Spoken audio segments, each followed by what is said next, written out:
प्रेम दीवाना हो गयो तोर प्रेम दीवाना हो गयो तोर प्रेम दीवाना रे हो गयो तोर प्रेम दीवाना।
नैना मिलाए रानी वो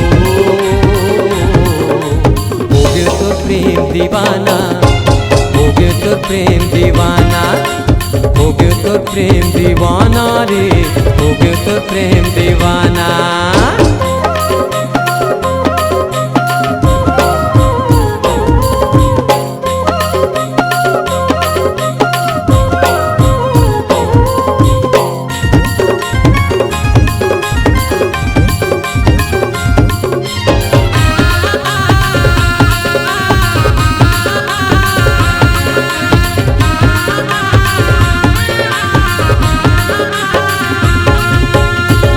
आँखी माँ झूलत रही थे तोर ये मोहनी मूरत वो मोर हृदय माँ महकत रही थे तोर माया के महक वो।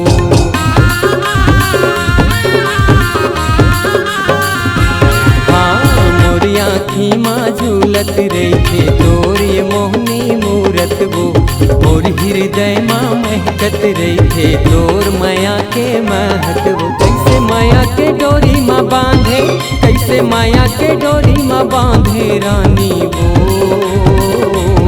नहीं तो छूटे जियत भर ले नहीं तो छूटे जियत भर ले नहीं तो छूटे जियत भर ले वो नहीं तो छूटे जियत भर ले। कैसे माया की रोक लगाए कैसे माया की रोक लगाए राजा रे हो गयो तोर प्रेम दीवानी हो गयो तोर प्रेम दीवानी हो गयो तोर प्रेम दीवानी हो गयो तोर प्रेम दीवानी हो गयो तोर प्रेम दीवाना वो हो गयो तोर प्रेम दीवाना हो गयो तोर प्रेम दीवानी हो गयो तोर प्रेम दीवानी।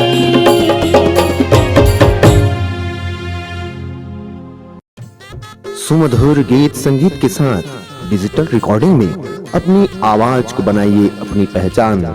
चले आइए आपके अपने क्रिएटिव विजन रावतपुरा कॉलोनी भाटा गांव रायपुर छत्तीसगढ़ में। Mobile number 9826110433 8085555100।